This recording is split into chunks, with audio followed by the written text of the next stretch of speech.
Me da igual.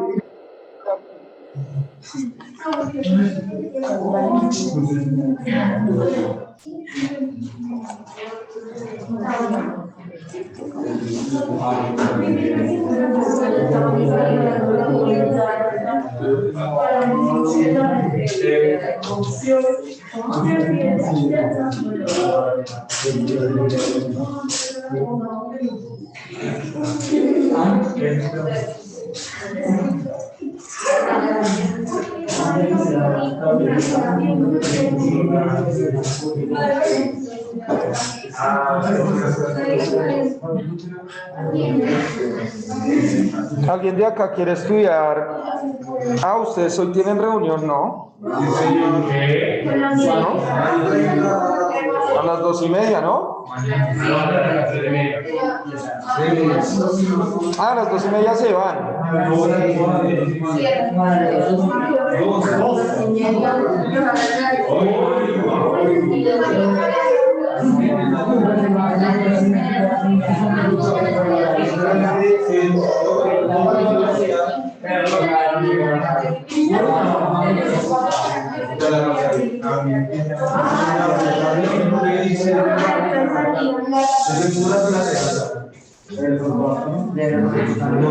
Ya sacando planes, mi gente. No.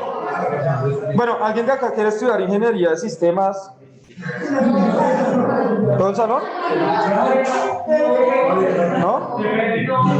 ¿De qué depende?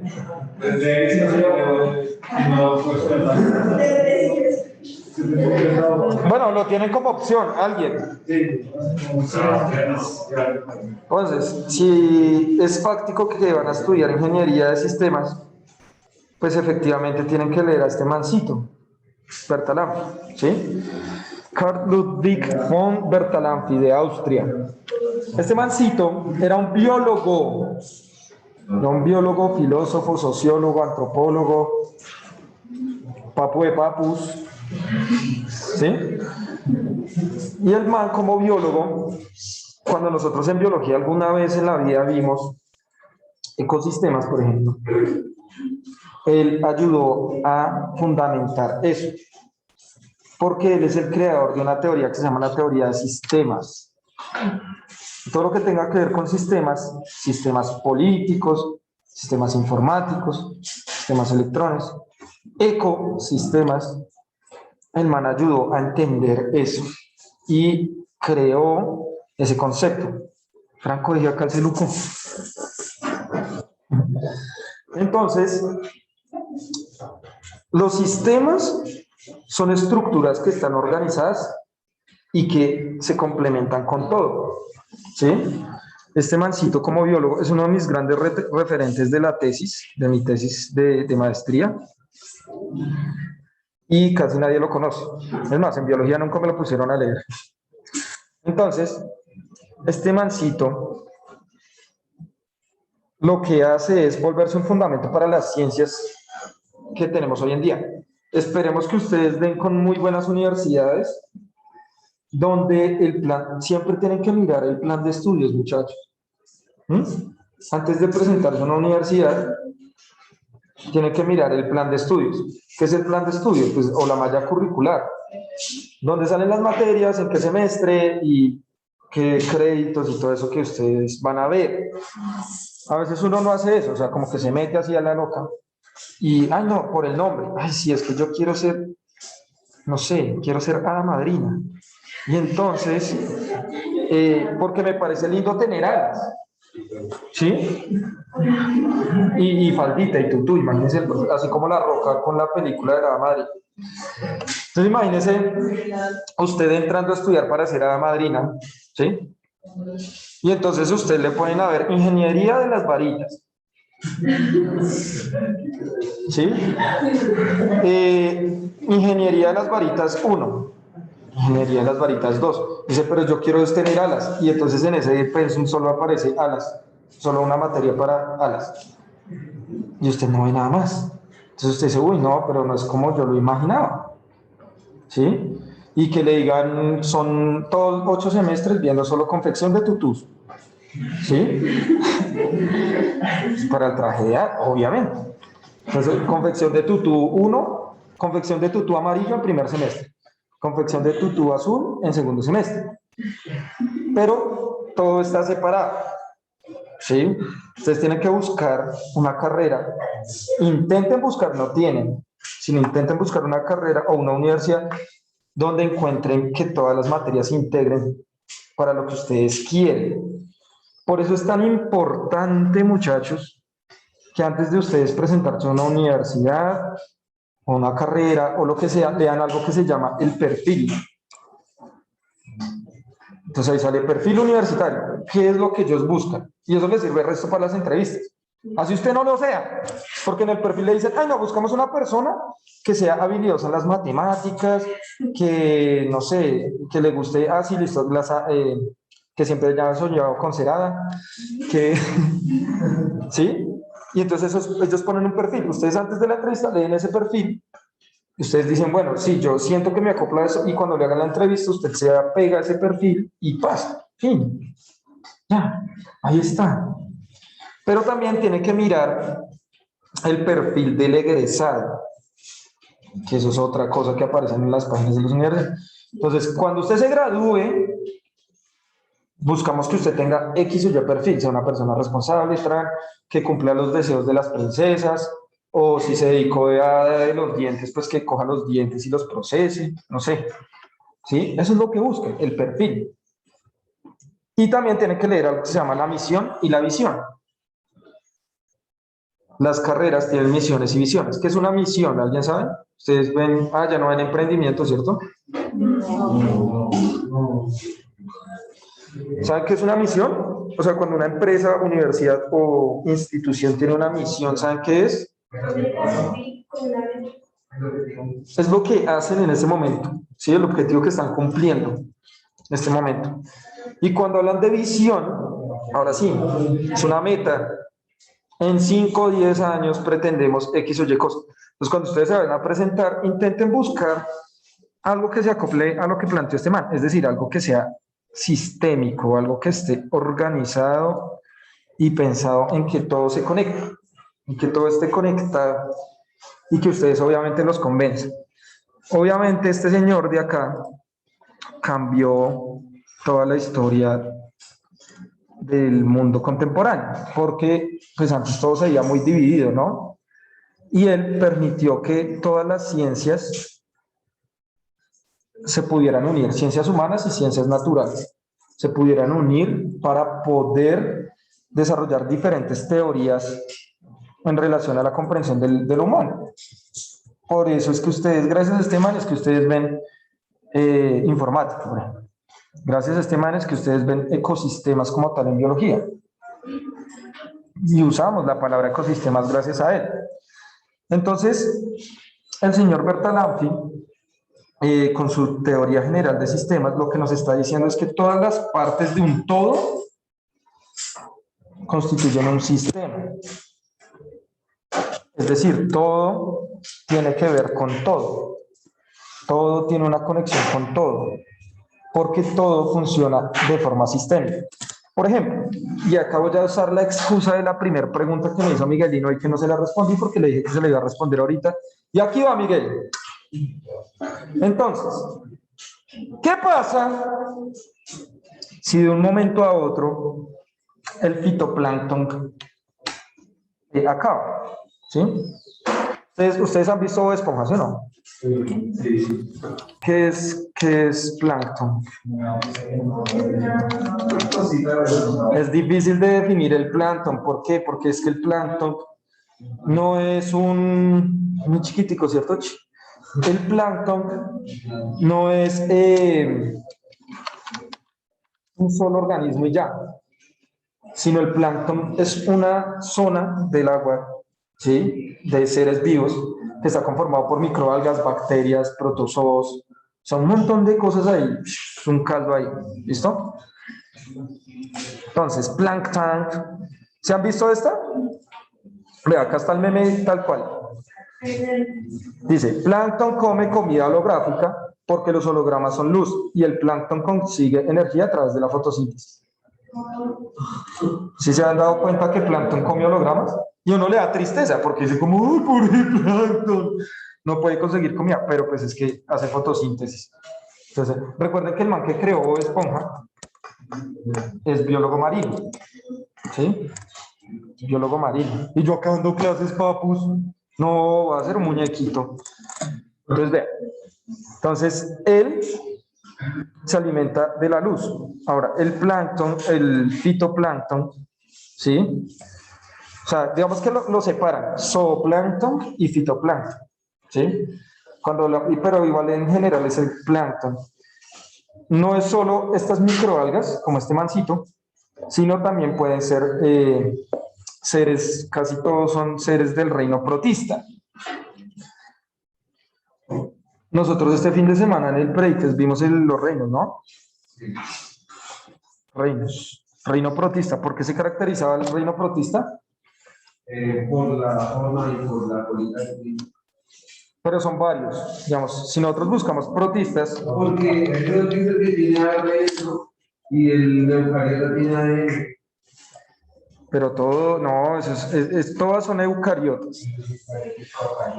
No, no confundir protistas con procariotas. Los protistas son eucariotas. Los protistas son eucariotas.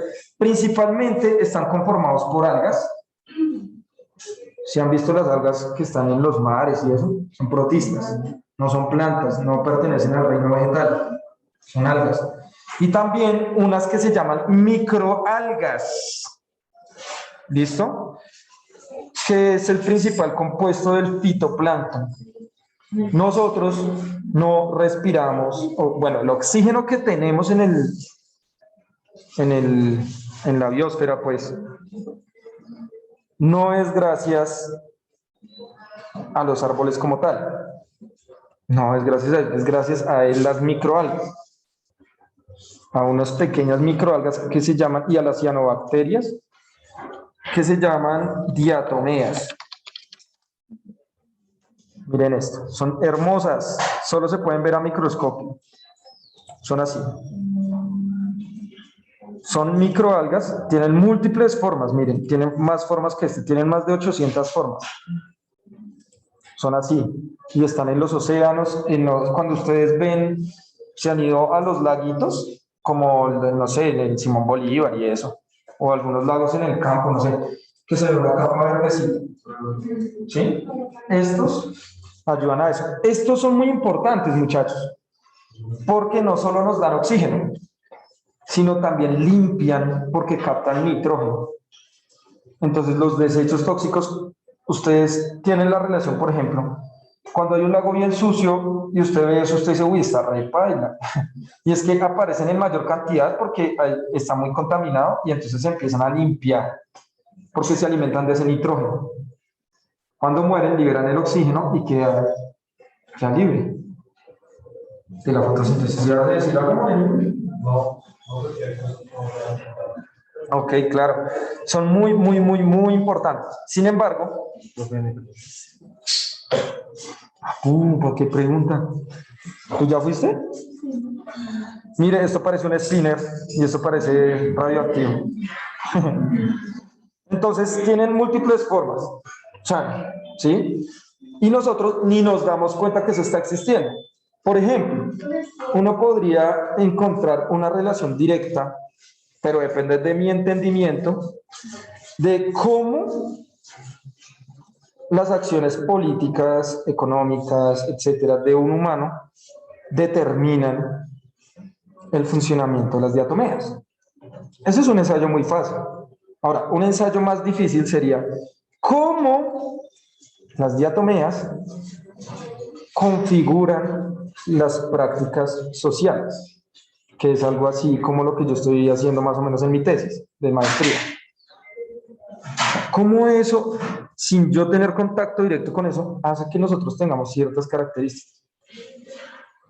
Eso cambia muchas cosas. Ahora, yo puedo encontrar la relación de que depende de cómo entienda esto, de cómo entienda que funcionan las diatomeas, de cómo entienda, digamos, la relación que yo puedo llegar a tener con ellas. Es muy importante, digamos, por ejemplo, sí, es que el Amazonas es el pulmón del mundo. Lo que pasa es que el Amazonas es casi que un ecosistema clímax. ¿Qué es un ecosistema clímax? Un ecosistema que no pierde energía. Todo lo que produce, él mismo lo utiliza. Pero es que es el pulmón del mundo. Esta sombra es el pulmón del mundo. Ahora, ese mensaje es muy importante porque el Amazonas sí lo están talando y lo están quemando. Cuando llegó Bolsonaro en Brasil, de una y en plena pandemia empezó a quemar los bosques. Recuerden que Bolsonaro fue militar, es militar todavía no. Y digamos que tiene unas políticas muy fascistas, ¿no? Hay un crecimiento del fascismo en toda Latinoamérica, en Europa, ¿sí? Otra vez estamos enfrentándonos, digamos, como a formas que quieren homogeneizar el mundo. ¿Y eso qué implica? Que se está retornando otra vez a la idea científica del progreso. Es decir, necesitamos hacer explotación minera, ¿sí? Necesitamos hacer sí o sí procesos en los cuales tengamos que hacer minería como sea, petróleo, incluso ustedes saben pues, el fracking, ¿no? Que es el fracking, ¿no? La fracturación de placas de roca para extraer petróleo. Y eso efectivamente va a afectar a los ecosistemas. Digamos, estos microalgas que estamos viendo allí nos ayudan a limpiar muchas fuentes de nitrógeno que nosotros producimos o que pues, los mismos seres vivos producen. Recuerden que el nitrógeno va a ser muy importante, o sea, no es que sea malo, no, nada es malo, pues, pero en ciertas cantidades puede afectar. Por ejemplo, las drogas sintéticas, las drogas que se producen, son alucinógenas por la cantidad de nitrógeno que tienen, ¿sí? El veneno, por ejemplo, es por su gran cantidad de nitrógeno. Y esto ayuda a absorber el nitrógeno, ¿sí? Pero, digamos, una contaminación tan grande como la del petróleo, pues morirán. Y los niveles de oxígeno en los océanos, porque esto pues en la gran cantidad de estos están en los océanos, por contaminación están perdiendo los niveles de oxígeno. O sea, está aumentando. Lo que está pasando en este momento, que genera el calentamiento global, es que están aumentando los gases de carbono, que son gases de efecto invernadero. ¿Todo bien, que son gases de efecto invernadero. Ustedes saben por qué, pues ya deben saber, ustedes estaban viendo química orgánica, ¿no? Porque el carbono genera, o bueno, se le denominan gases de efecto invernadero a los gases de carbono. ¿Qué es lo que hacen?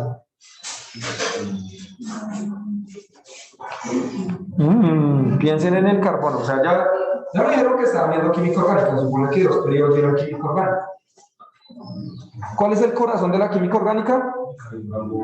El carbón, ¿sí? Entonces ustedes les ponen a hacer cadenas de carbonos y cadenas de carbonos y usted no entiende qué es lo que está pasando. Usted no entiende, usted, bueno, solo sé que me toca poner C, rayita, rayita, rayita, y si hay una rayita suelta es un hidrógeno. ¿Sí o no? Eso es lo que usted sabe, pero está más perdido que la mamá del chavo.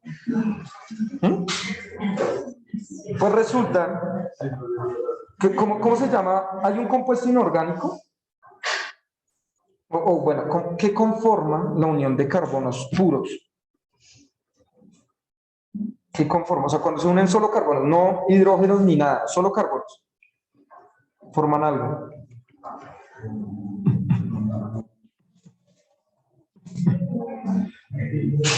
Uno de los materiales más duros y resistentes del mundo. ¿Cómo? El diamante. El diamante son puentes de carbono unidos, muchos átomos de carbono unidos. No tiene nada más. ¿Es orgánico o inorgánico el diamante? ¿Por qué? ¿Por qué qué? Papu. Entonces, ¿es orgánico o inorgánico? Para que un compuesto sea orgánico, o sea, porque digamos, el CO2, el dióxido de carbono, ¿es orgánico o inorgánico? Inorgánico. Para que un compuesto sea orgánico, O sea, no es que se pudra, obviamente esto es orgánico, obvio. Buenos días, Luchito. Ah, eso sí está. Gracias, Luchini. Para que un compuesto sea considerado orgánico, necesita varias cosas. Entonces, la profe les ponía varios elementos en el tablero cuando empezaban a ver química orgánica. C, H, O, N. Son carbono, hidrógeno, oxígeno y nitrógeno. Necesita tener esos elementos para poder ser considerado orgánico. Pero si yo cojo el CO2 que tiene carbono, es inorgánico, porque no tiene hidrógenos, por ejemplo. ¿Sí? O sea, y bueno, y lo orgánico tiene una característica y es que forma muchas cadenas, así como las Cs que ustedes ponen, C, C, C, C, C, C, C. En cambio, el CO2 es muy cortico, por ejemplo. El diamante es carbono puro. ¿Sí? El diamante es carbono puro. La forma más pura de carbono se llama diamante. Entonces, eso nos permite saber varias cosas. Los gases de carbono son gases de efecto invernadero porque forman cristales. El carbono forma cristales. Entonces, pongamos acá un bosque. Juguemos en el bosque. Es como ecosistema, a ver qué sale. Sistema ecológico. Entonces, pongamos acá, ¿ven el venado?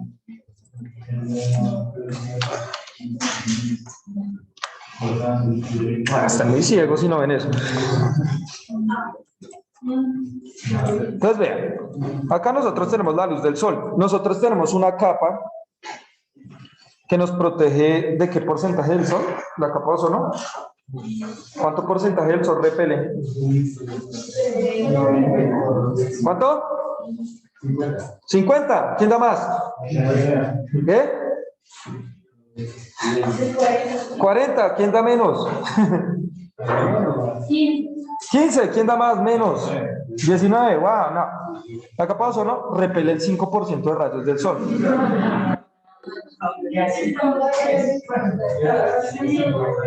Y entonces el otro 90% que no entra a la Tierra, o sea, acá en la Tierra solo está entrando el 5%. ¿Quién repele el otro 90%? Los gases.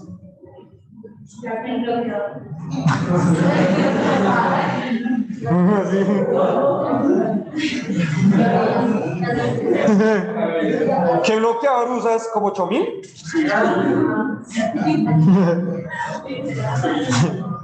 El FPS del bloqueador de Contreras es de como de 3 millones. El de los demás es de 50. ¿Sí saben qué es eso, no? El factor de protección solar, el numerito que tienen los bloqueadores. ¿Sí saben qué representa?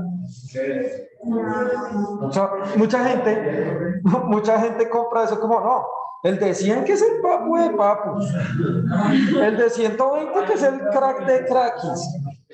Realmente, ¿ese cuánto tiene? ¿Sabes? ¿Cuánto? 50. El factor de protección solar, obviamente,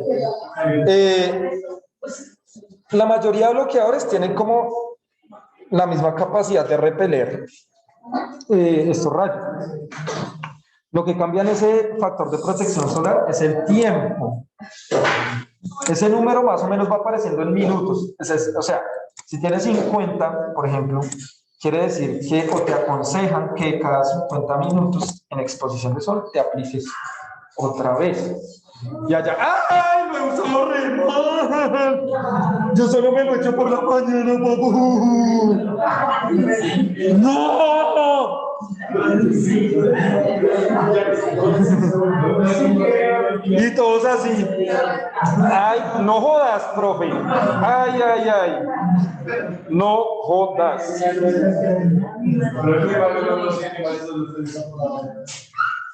Depende, digamos, lo que pasa es que obviamente la mayoría de los bloqueadores están pensados para usarlos en zonas donde hay agua, o sea, donde hay piscina, mar, etcétera, que uno está muy expuesto.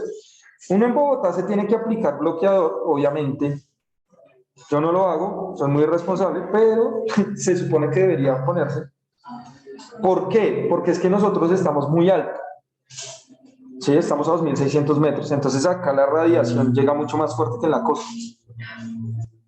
La radiación o sea, la luz del sol llega mucho más fuerte, los rayos ultravioletas. En cambio en la costa no, porque hay mucha mayor capa de ozono. Lo que pasa en la costa es que como está todo calientico y hay playa y todo eso, nosotros nos exponemos más al sol. En cambio acá no, porque uno que se va a parar con severo frío ahí en el patio, como, no da, no, frío la nevera, no. No, eso no pasa. En cambio uno se cubre mucho.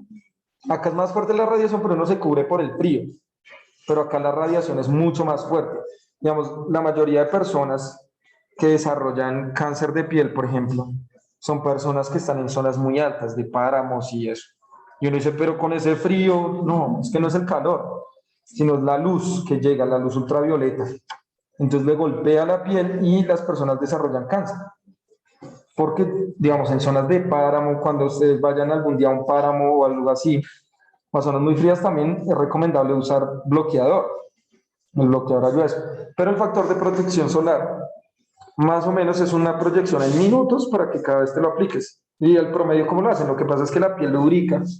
Sí, nosotros tenemos glándulas que van limpiando la piel, entonces si tú te echas eso, pues eso ya es un residuo que el cuerpo quiere limpiar.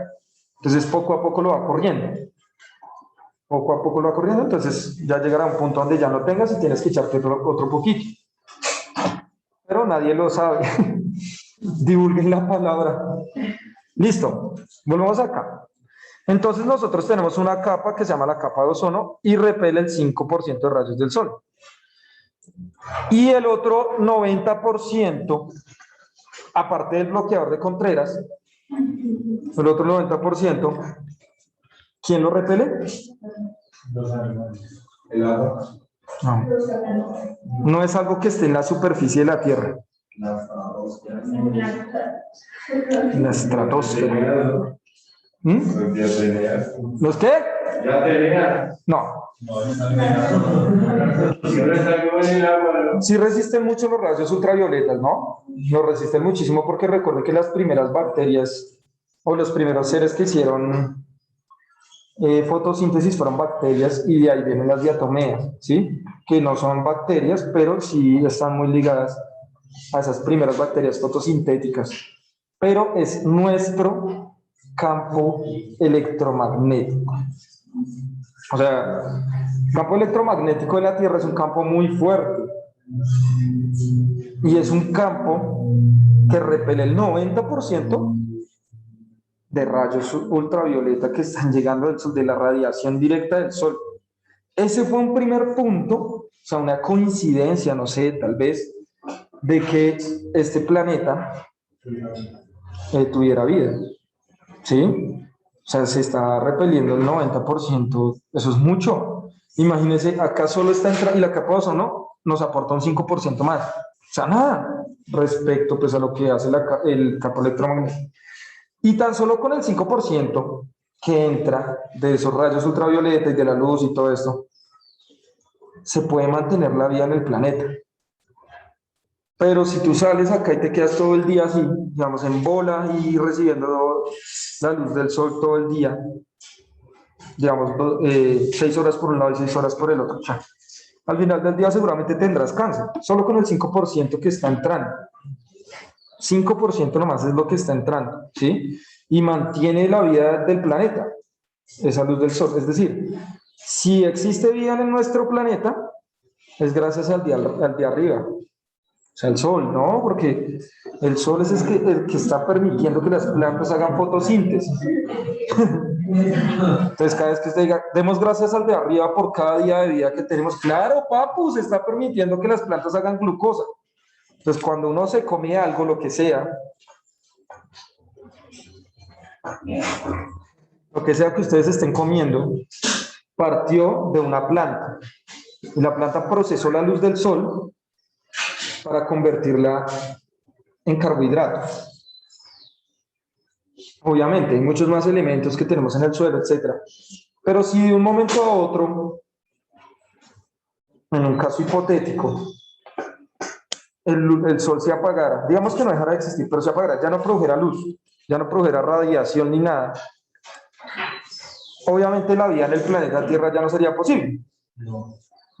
A menos que nosotros produzcamos una fuente de luz necesaria, así de grande como el sol, para cubrir todas las plantas de la Tierra. Es muy difícil, porque no solo es por las plantas, ustedes se supone que en física ven esto, saben que la luz es muy importante para que exista la materia, porque ¿qué hace la luz con los átomos? Los atraviesa, pero permite algo más. Claro, empieza a mover los electrones. Cuando la luz toca la materia, los electrones se mueven y la materia puede existir. Si los electrones empiezan a quedar quietos, la materia se empieza a separar. Bueno, depende.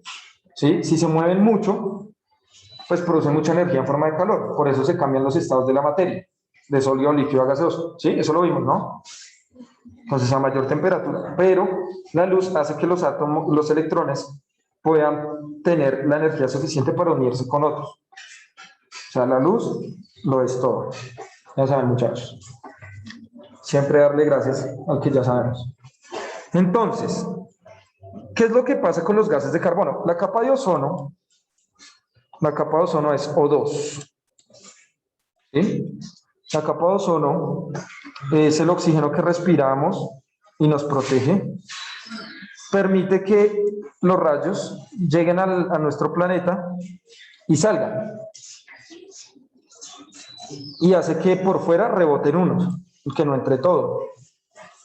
Pero ¿qué pasa con los gases de carbono? Cuando llega el carbono, como el monóxido de carbono, el propano, el metano, el dióxido de carbono, que son muchos gases de combustión, lo que pasa es que permiten la entrada de los rayos, pero cuando golpea y van a salir, esta capa de acá forma un cristal, como los vidrios polarizados, por ejemplo, más o menos así. O sea, por un lado se permite el paso de luz y por el otro no. Lo mismo pasa acá. Por este lado se permite el paso de luz, pero cuando se va a volver, los devuelve. ¿Cierto? Cuando va a volver al espacio, los devuelve a la Tierra y quedan encerrados, haciendo que la Tierra, año tras año, aumente su temperatura. ¿Qué se espera? Digamos que, no me acuerdo cómo se llama el mancito que propuso la teoría del calentamiento global, y todo el mundo lo tildó como loco, porque en esa época los científicos, bueno, el planeta estaba pasando por un micro proceso de enfriamiento, ¿sí? Y él dijo, no, pero es que están aumentando los gases de carbono y todo esto, y lo que va a pasar es que se va a calentar la Tierra. Además lo trataron como loco hasta que llegó Al Gore. Si saben quién es Al Gore, obviamente. Obvio que saben quién es Al Gore. Moreno, no hagas esa cara que todos sabemos quién es Al Gore, obviamente, ¿no? Obvio, babis. No, Al Gore fue un candidato presidencial de Estados Unidos. Y él se movió, y bueno, todavía se mueve por la línea pues, del ecologismo, y él, digamos que fue uno de los que ha dado conferencias en todo el mundo alrededor del calentamiento global, ¿sí? Bueno, es que Leonardo DiCaprio ya es muy nuevito, o sea, él es muy joven, y él es uno de los ambientalistas más radicales que existe hoy en día, ¿no? Leonardo DiCaprio. Pero estamos hablando del origen de la teoría del calentamiento global. Hay personas, digamos, por ejemplo, personajes como Donald Trump, personajes como Bolsonaro, por ejemplo. Ellos no creen en el calentamiento global, dicen que son bobadas, que son patrañas y cosas que se está inventando el castrochavismo, comunismo, el socialismo y todo lo que tenga que ver de saber tiene, para someter al capitalismo y a las naciones grandes. Y no creen en el calentamiento global. Uno, cuando cree en el calentamiento global, por ejemplo, cuando yo entré a la universidad, bueno, yo vivía cerca al Portal de la 80, si lo conocen. Yo vivía antes allá. Cuando yo entré a la universidad, yo entré en el año 2010 a la universidad. Y cuando yo estudié en una universidad muy divertida, una de las pocas universidades de Bogotá que inicia clase a las 6 de la mañana. Qué emoción, ¿no? Yo me acuerdo, segundo semestre, tenía clase de 6 de la mañana a 9 de la noche. Y todos los semestres tuve clase los sábados a las 6 de la mañana. Muy bien, los sábados. Papi, la distri. Papi. Entonces, cuando yo salía, yo vivía cerca del humedal Juan Amarillo. ¿Sí? Cuando yo salía de la casa, más o menos a las 5:15 de la mañana, uno no podía ver a más de 3 metros de la cantidad de niebla que había por el humedal, etcétera, ¿sí? Pero, digamos, cuando yo ya estaba terminando la carrera, más o menos hacia el 2015, cuando uno salía, en 5 años, o sea, solo en 5 años que habían pasado, era totalmente diferente, ya estaba seco, no había niebla, no había nada. Sí, y eso fue solo como en el 2010, 2011, a partir del 2012 ya, desde ahí empezó a cambiar todo. Y ya totalmente seco. Ahora, profe, pero es que acá en el colegio hay días que se han visto niebla así. Ahora, antes, en el 2010, se veía todos los días. Bogotá era mucho más fría. Ahora, ¿qué está pasando con Bogotá? Bogotá o sea, todos ya sabemos qué es lo que pasa con Bogotá. O sea, en la mañana tremendo frío, puede llover. En estas horas, digamos, ahorita está nublado, pero podemos tener ahorita, tremendo sol. Y a las 3 de la tarde llueve. Porque, ¿qué es lo que pasa? Lo que está cambiando realmente y lo que está haciendo que cambie el planeta, su temperatura, realmente son los polos. ¿Sí? O sea, no, profe, pero nosotros estamos alrededor del polo. Lo que pasa es que cuando se descongelan los polos, ¿qué cambian? Las corrientes de aire. ¿Sí? Y las corrientes de aire del planeta, o sea, digamos que para los que quieren creer, por ejemplo, que esto fue obra a los San Francisco de Asís, ¿sí? Que esto fue obra de Dios, es muy entendible que crean eso, porque las especies se adaptaron y el planeta pareciera que funcionara para albergar la vida. Las corrientes de aire enfrían al planeta también para que se mantenga una temperatura ambiente en todos los ecosistemas y podamos vivir todos los seres vivos. Si empiezan a cambiar las corrientes de aire, empiezan a aumentar o a disminuir, ¿sí? Por eso ustedes ven en Alemania, por ejemplo, si han visto noticias estos días, pues ha habido lluvias muy fuertes, inundaciones que han arrasado poblados enteros en Alemania, poblados enteros. Y nunca había pasado eso, ¿sí? Para nosotros, mi primo que vivía allá, nos me decía, vea, esto nunca había pasado, acá la gente está realertada, y el man lo decía re normal. Yo le decía, lo que pasa es que usted ya está acostumbrado porque acá en Barranquilla pasa esto todos los años. Entonces usted ve sus noticias y usted ya lo naturalizó, o sea, usted ya naturalizó, para que algo lo sorprenda a uno, como colombiano, pues con todas las cosas que pasan acá, es muy complejo. Sí, o sea, es como el enlace, como no, pero es que acá se alteran por eso, y yo pues, es que usted ya está naturalizando las tragedias, ¿sí? O sea, nacimos viendo tragedias en televisión, ¿sí? Entonces, digamos que eso afecta a todo el planeta. O sea, el calentamiento global es un fenómeno mundial que va a afectar a todos los ecosistemas. Entonces, a medida que se vayan derritiendo cada vez los polos, ¿sí? A medida que se vayan derritiendo, pues van a cambiar las corrientes de aire. Cada vez van a cambiar más y eso va a influir directamente en todo, hasta en cómo nosotros pensamos. Incluso influye en eso. Por ejemplo, si ustedes miran al bogotano de hace 50 años, no sé, de hace 40 años, 30 años, sus papás, es muy diferente al tipo de bogotano que son ustedes. Y al que va a ser en un par de épocas, porque ya saben que pues ahorita se está en un proceso de mezcla genética también con otro tipo y cultural, con, por ejemplo, las personas que vienen de Venezuela.